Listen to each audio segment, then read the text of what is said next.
गुरुवार के दिन समाजवादी पार्टी ने मथुरा जनपद के बरारी कस्बा स्थित सपा कार्यालय पर समाजवादी पार्टी की ओर से चलाए जा रहे संविधान मान स्तंभ अभियान और पीडीए छात्र जागरूकता सदस्यता अभियान के अंतर्गत कार्यालय में संविधान मान स्तंभ स्थापित कर पीडीए छात्राओं के लिए सदस्यता अभियान का आयोजन किया गया। कार्यक्रम में मुख्य अतिथि के रूप में सपा के राष्ट्रीय कार्यकारिणी सदस्य विनोद सविता एवं वरिष्ठ अतिथि के रूप में समाजवादी छात्र सभा के राष्ट्रीय अध्यक्ष इमरान इदरिश मौजूद रहे।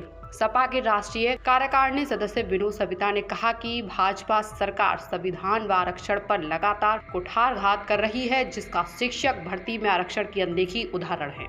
साथ ही कहा कि सपा संविधान व आरक्षण की रक्षा के लिए निर्णायक संघर्ष के लिए प्रतिबद्ध है। वहीं समाजवादी छात्र सभा के राष्ट्रीय अध्यक्ष इमरान इदरिश ने कहा कि भाजपा के राज में बेरोजगारी चरम सीमा पर है, आरक्षण भी खतरे में है, युवाओं के भविष्य के साथ खिलवाड़ किया जा रहा है। समाजवादी पार्टी पीडीए के फॉर्मूला पर कार्य कर रही है। सपा के राष्ट्रीय अध्यक्ष अखिलेश यादव हमेशा नौजवानों के हितों की बात करते हैं। अगर 2027 में सपा की सरकार प्रदेश में बनती है, युवाओं के लिए रोजगार एवं संविधान की रक्षा कर आरक्षण पर भाजपा द्वारा किए जा रहे कुठारघात को बर्दाश्त नहीं किया जाएगा। वहीं समाजवादी पार्टी मथुरा के जिला अध्यक्ष वीरेंद्र यादव ने कहा कि आज बरारी कस्बा स्थित कार्यालय पर संविधान मान स्तंभ स्थापित किया गया है एवं पीडीए छात्र जागरूकता सदस्यता अभियान के अंतर्गत सैकड़ों छात्रों को समाजवादी पार्टी की नीतियों से प्रभावित होकर सदस्यता दिलाई गई है। देखिए, आज जनपद मथुरा में संविधान मान स्तंभ स्थापना की गोष्ठी का आयोजन हुआ और ये हमारा सौभाग्य है कि इस गोष्ठी के साथ साथ राष्ट्रीय अध्यक्ष छात्र सभा इमरान जी भी यहाँ पर उपस्थित हैं। पीडीए छात्र जागरूकता सदस्यता अभियान भी हमारे यहाँ चल रहा है। तो इन दोनों कार्यक्रमों का समायोजन करके आज इस कार्यक्रम को यहाँ पर हमने किया है, जिसमें इन दोनों मुख्य अतिथियों के सामने हजारों की संख्या में लोगों ने आकर यहाँ गोष्ठी में भाग लिया है। और संविधान स्थापना गोष्ठी ये अपने आप में बहुत महत्वपूर्ण एक बात को रखती है, क्योंकि जिस तरीके से आप देख रहे हैं कि संविधान बिल्कुल खतरे में आ गया है और संविधान ही हमें हमारे अधिकारों का ज्ञान कराता है। संविधान अगर नहीं हो तो हमारे अधिकारों का हनन बड़ी आसानी से हो जाए और ये वर्तमान सरकार उस संविधान को समाप्त करने के लिए बहुत प्रयत्नरत है।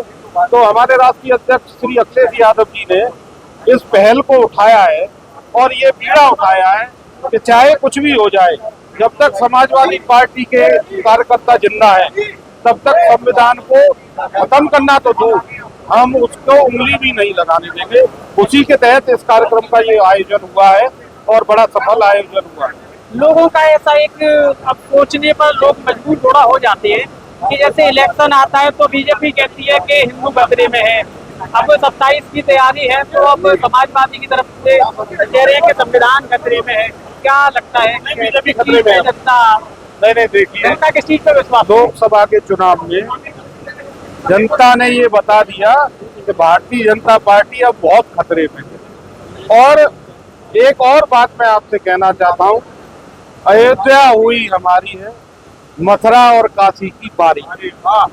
अयोध्या में जो ये अपने आप को राम भक्त बताते हैं, सही मायने में ये बिल्कुल जो है झूठे भक्त है। भारतीय जनता पार्टी राम भक्त कभी न थी और न है। अगर सही मायने में सनातन धर्म कोई अपना रहा है तो समाजवादी पार्टी जो सर्व समाज को लेकर चल रही है। ये तो भारतीय जनता पार्टी के लोग हिंदू मुसलमान का दंगा कराने पे उतारू रहते, जात बिरादरी की बात करते। जात बिरादरी में भी इन्होंने अलग एक बिरादरी बना दी है। पिछड़े वर्ग में एक जात को अलग करके वर्गीकरण कर रहे हैं, अल्पसंख्यकों में एक जात को अलग करके वर्गीकरण कर रहे हैं, अनुसूचित जाति में भी एक वर्ग को अलग करके वर्गीकरण कर रहे हैं। खतरा तो इनको है, समाजवादी पार्टी को बिल्कुल। क्या लग रहा है जैसे कि जो परिणाम लोकसभा में अयोध्या में देखने को नजर आए जनता को, क्या विधानसभा चुनाव में आगामी समय में मथुरा में भी ऐसा कुछ? देखिए, उपचुनाव उत्तर प्रदेश में होने जा रहा है।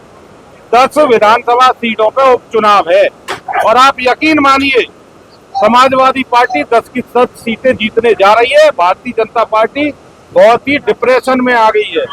एक एक सीट पे उन्होंने 6-6, 8-8 मंत्रियों को बिठा रखा है। लेकिन आप यकीन मानिए भगवान श्री राम के आशीर्वाद और भगवान श्री कृष्ण के आशीर्वाद से समाजवादी पार्टी उन 10 सीटों को भी जीतने जा रही है और 2027 में 300 से ज्यादा सीटें माननीय अखिलेश यादव जी जीतेंगे और सरकार बनाएंगे। भारतीय जनता पार्टी की सरकार 2014-2019 के बाद सेंटर में आई है। नरेंद्र मोदी जी ने लगातार ऐसे काम किए जिससे संविधान खतरे में पड़ गया। उत्तर प्रदेश में योगी आदित्यनाथ जी की सरकार है। उत्तर प्रदेश में संविधान के अंतर्गत मुख्यमंत्री द्वारा कोई कार्य नहीं है। मुख्यमंत्री जी ठोकर नीति का पालन करते हैं, जबकि उत्तर प्रदेश में कल भी सुल्तानपुर में बड़ी डकैती पड़ी है। उत्तर प्रदेश में बहनें सुरक्षित नहीं है, नौजवानों को रोजगार नहीं है, प्रदेश में पूरी तरह से जंगल राज कायम है।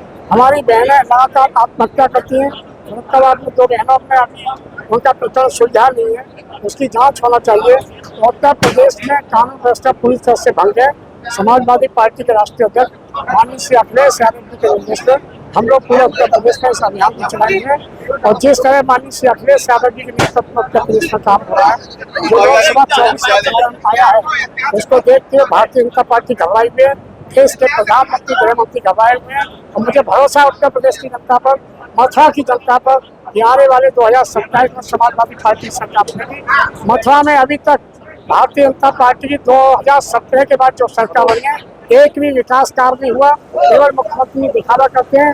बरसाने में मुख्यमंत्री जी आए थे, रोपवे का कह रहे उद्घाटन करने, वो माननीय श्री अखिलेश यादव जी की योजना थी, मुख्यमंत्री योगी आदित्यनाथ की योजना नहीं थी। जितना विकास कार्य मथुरा में श्री अखिलेश यादव की सरकार में हुआ है, चाहे वो ओवरब्रिज हो, चाहे सड़कों का निर्माण हो, चाहे अच्छा पथ मंदिर का स्थापना हो, लेकिन भारतीय जनता पार्टी सरकार में एक भी काम मथुरा में आज तक नहीं हुआ। ये उत्तर प्रदेश के मुख्यमंत्री बताएं।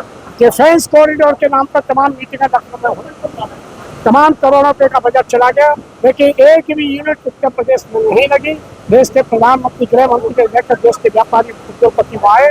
ये उत्तर प्रदेश में बीजेपी की सरकार, केंद्र की सरकार लोगों के साथ छलावा कर रही है, नौजवानों को रोजगार नहीं दे रही। इसी सब को हम लोगों के बीच में जगानी है। सीएम योगी कहते हैं कि यूपी में जीरो टॉलरेंस की नीति के तहत कार्य हो रहा है। योगी आदित्यनाथ जी की सरकार में जितना प्रत्येक जिले में भारतीय जनता पार्टी के लोगों ने सरकारी जमीनों पर कब्जे किए हैं, वो कभी नहीं हुए। क्या वो ठोकरों ने की जीरो टॉलरेंस चलेगा? अभी जीरो टॉलरेंस की बात मुख्यमंत्री करते हैं तो सुल्तानपुर में कल दिन में 1 बजे डकैती क्यों पड़ी? मुख्यमंत्री बताएंगे इस बात को? बताएं मुख्यमंत्री जी उत्तर प्रदेश की जनता को, ये डकैती क्यों पड़ी है भाई?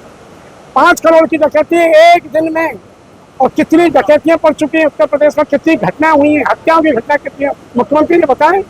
मुख्यमंत्री जी को कोई जवाब नहीं है। आज आप आए हुए हैं, संविधान मान स्तंभ की स्थापना की गई है और साथ ही पीडीए सदस्यता जागरूकता अभियान भी चलाया गया है। क्या मुख्य कार्यक्रम? ये पार्टी का कार्यक्रम है। छात्रों, नौजवानों के बीच में समाजवाद की विचारधारा व आदरणीय राष्ट्रीय अध्यक्ष अखिलेश यादव जी के जो विजन है उसके बारे में बात करने के लिए हम लोग यहाँ आए हैं। हम कई लोगों से मिले, आज कई लोगों ने पार्टी की सदस्यता ज्वाइन करी है। हमें आगे बहुत उम्मीद है कि 2027 में हम सब लोग इसको आगे चलकर और इस विचारधारा पर चलकर अपनी सरकार बनाएंगे।